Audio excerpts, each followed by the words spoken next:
Hey kiddos, we're on chapter 4 of Among the Impostors. In the last chapter, Luke found his way into a couple of different classrooms where he was trying to kind of blend in. He didn't know what to do, and he learned a new word. The word was demerit.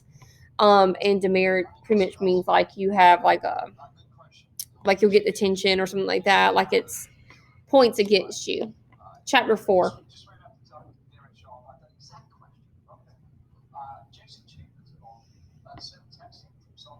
When the bell rang after this class, Luke didn't even try to go against the crowd. This time, the flow of traffic carried him to a huge room with tables instead of desks, and bookshelves instead of portraits on the wall. All the other boys sat down and pulled out books and paper and pens or pencils. Homework. They were doing homework. Luke felt brilliant for figuring that out. How many times had he watched his older brothers groan over math problems or stumble over reading assignments? Scratch out answers in history workbooks. Matthew and Mart did not like school. Once, years ago, Luke had been peering over Mark's shoulder at his homework and noticed an easy mistake. Isn't 8 times 4 32? He innocently asked. You wrote down 34. Mark stuck out his tongue and pushed so hard on his pencil that the lead broke. See what you made me do? He complained. If you're so smart, why don't you go to school for me? Mother was hovering over them. Hush, she said to Mark, and that had been the end of it. Luke's family didn't dwell on what they all knew, because Luke was the third born. He was illegal, violating the population law with every breath he took and every bite of food he ate.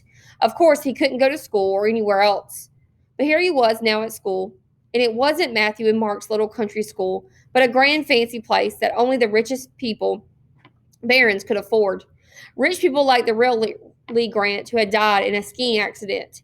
His family had concealed his death and secretly given his identity card to help a shadow child come out of hiding. Couldn't everyone tell that Luke was an imposter? Luke wished the real Lee Grant was still alive. He wished that he himself were still at home hiding. Young man, someone said in a warning voice. Luke glanced around. He was the only one still standing. Quickly, he slipped into the nearest vacant chair. He didn't have any books to study or work to do. Maybe this was the time to read the note from Jen's dad. But as he reached into his pocket, he knew it wasn't safe. The boys across the table from him kept looking up. The boy 2 chairs down kept whispering and pointing. Though Luke kept his head down, he could felt eyes all around him, even if no one was looking directly at him. Luke felt itchy and anxious, just being in the same room with so many other people. He couldn't read the note. He could barely keep himself from bolting out of his chair, running out the door, finding some closet or small space to hide in.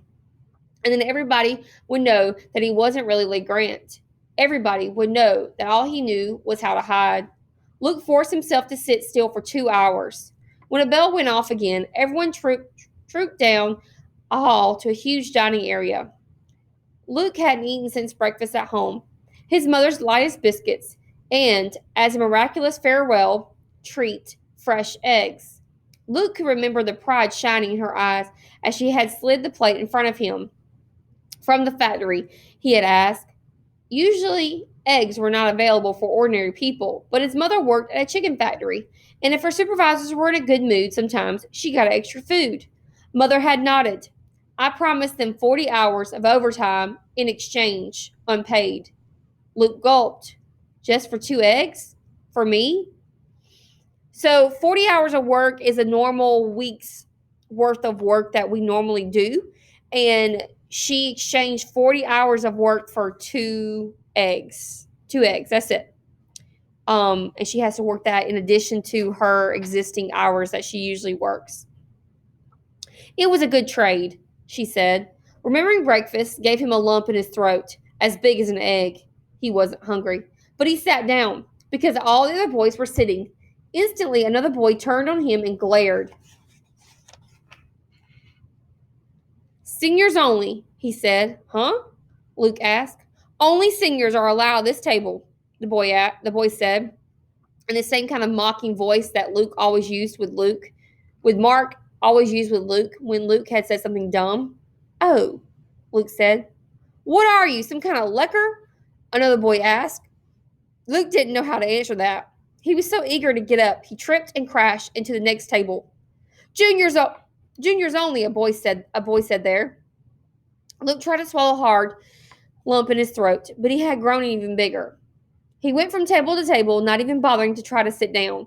At each table, someone said in a bored voice, sophomores only, or freshmen only, or eights only. Luke didn't know what he was, so he kept moving. Finally, he reached an empty table and sat down. A bowl of leaves and what looked like a germinating soybean sat in front of him. Was this supposed to be food? The other boys were eating it, so he did too. The leaves were clammy and bitter and stuck in his throat. Luke let himself think about potato chips. Nobody was supposed to have junk food because of the food shortages that led to the population law. But Jen had given him potato chips when he had gone over to her house, secretly at great risk. He could still taste the salt, could still feel the crisp chips against the roof of his mouth, could still hear Jen saying, when he protested that potato chips were illegal, "Yeah, well, we're illegal too, so why don't we enjoy ourselves?" Jen. If Jen were here now, she wouldn't put up with bitter leaves and tasteless bean sprouts for supper. She'd be standing up, demanding decent food. She'd go to any table she wanted. She'd march up to the person in charge, the headmaster, and say, "Why won't anyone tell me what classes to go to? What are demerits? What are the rules anyway? You're not running this school very well." She punched Riley right in the eye. But Jim wasn't there. Jim was dead. Luke bent his head low over his food. He stopped even pretending to chew and swallow. After supper, everyone was herded into another vast room. A man stood at the front talking about how glorious the government was, about how the leader's wisdom had kept them all from starving. Lies, Luke thought, and marveled that he had the will even to think that. Finally, another bell rang, and the boys scattered. Luke walked uncertainly up and down strange halls. "To your room," a man warned him. "Lights out in 10 minutes." Luke was so eager to get to his room, he actually found his voice. I'm new. I don't know where my room is." "Well, then find out." "How?" Luke asked. The man sighed and rolled his eyes. "What's your name?" he asked slowly, as though Luke might be too stupid to understand the question. Somehow Luke couldn't bring himself to claim his fake identity. "I know my room number, 156. I just don't know where it is." "Why don't you say so?" the man growled. Up those stairs and around the corner. Even with the man's directions, Luke got turned around and had to search and search. By the time he finally saw the engraved 156, his legs were trembling with exhaustion, and his feet were blistered with walking in the stiff, unfamiliar shoes. Luke was used to going barefoot. He was used to sitting in the house all day, not walking up and down stairs and through labyrinth-like halls. He stepped through the doorway and headed straight for his bed. It had a spread on it and looked like all the others now. All Luke wanted to do was fall into it and go to sleep and forget everything that had happened that day. "Did you ask permission?" someone barked at him. Luke looked around. He was so tired, he hadn't even noticed that 7 boys were sitting on the floor in a circle, playing some sort of card game. Permission?" he asked. One of the boys, probably the one who had spoken, threw back his head and laughed. He was tall and thin and older like Luke, maybe even as old as Luke's brother, Matthew, who was 15. But Matthew was familiar, known. Luke couldn't read this boy's expression. He had a strange cast to his dark eyes, and his face was oddly shaped. Something about him reminded Luke of the pictures he'd seen in books of jackals. "Hey," the boy said. "They sent us a voice replicator. Amazingly human-like form.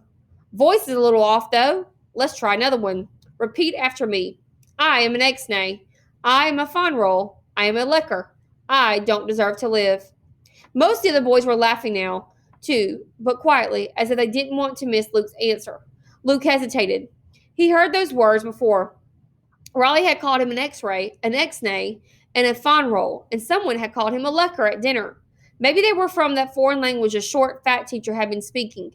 Luke had no idea what the words meant, but he could tell that they were probably bad things. Thanks to Matthew and Mark, he could spot a setup. Luke shook his head. The jackal boy sighed in exaggerated disappointment. "Broken already?" he said. He stood up and knocked his fist against Luke's side, the way Luke had seen his father tap on the engine of a broken tractor or trucks. "You just can't get good junk nowadays." Luke pulled away. He stepped toward his bed. Jackal boy laughed again. "Oh no, not so fast. Permission, remember? Say, 'I am your servant, O mighty master. I shall do your bidding. Forever, I will not eat or sleep or breathe unless you say it to be so.'" The boy moved between Luke and his bed. The others leaned forward. Menacingly, like a pack of jackals, Luke thought. Jackals were nasty, vicious animals. Luke had read a book about them. They tore their prey limb from limb, sometimes. These were really big boys, not jackals, Luke reminded himself, but he was too tired to fight. I am your servant, he mumbled. I don't remember the rest. Why do they always send us the stupid ones? The jackal boy asked. He looked down at Luke. Bet you don't even know your own name. Lee, Luke whispered, looking down at his shoes. Lee, repeat after me. I am. The jackal boy fed him each word, and Luke hated himself repeated it. Then the boy made him touch his elbow to his nose, cross his eyes, stand on one foot while reciting, I am the lowest of the low. Everyone should spit on me 5 times. The lights flickered and went out in the middle of the ordeal, and still the jackal boy continued. Finally, he yawned. Luke could hear his jaw crack in the dark. New boy, you bore me, he said. Remove yourself from my presence. Huh? Luke said. Go to bed. Meekly, Luke slipped beneath his covers. He was still wearing his clothes, even his shoes, but he didn't dare to get back up and take them off. The unfamiliar pants brunched up around his waist, and he silently smoothed them out. Touching his pocket reminded him he still hadn't read the note from Jen's dad. Tomorrow, Luke thought. He felt a little bit of hope return. Tomorrow he would read the note, and then he would know how to find out what classes to go to, how to deal with boys like Raleigh and his roommates, how to get by. No, not just to get by. Luke remembered what he hoped for, leaving home. Was it only that morning? It seemed so long ago. He had been thinking about making a difference in the world, finding some way to help other third children who had to hide. Luke didn't expect the note from Jen's dad to tell him how to do that, but it would give him a start. It would make that possible. All he had to do was go to sleep, and then it would be tomorrow, and he could read the note. But Luke couldn't sleep. The room was filled with unfamiliar sounds. First, the other boys whispering, then breathing deeply in sleep. The beds creaked when someone turned over. Some vent somewhere blowing air on them all. Luke ached, missing his room at home, his family, Jen, and his own name. He felt his lips draw together. Luke, he whispered soundlessly in the dark. My name's Luke. He waited silently, his heart pounding, but nothing happened. No false alarms went off. No alarm bells went off. No population police swooped in to carry him away. His feeling of hope surged even more than the fear. His name was Luke. He was nobody's servant. He was not the lowest of the low. He was dad and mother's son. He was Matthew and Mark's brother. He was Jen's friend. Or he had been. Chapter 4. So Luke is not having the best of times getting settled into Hendrick School for Boys. Feeling really bad for him right now. He doesn't know anyone. He doesn't know where to go. He doesn't know his classes. And he's being bullied by this kid that he's calling Jackal Boy. So let's see how it goes, guys.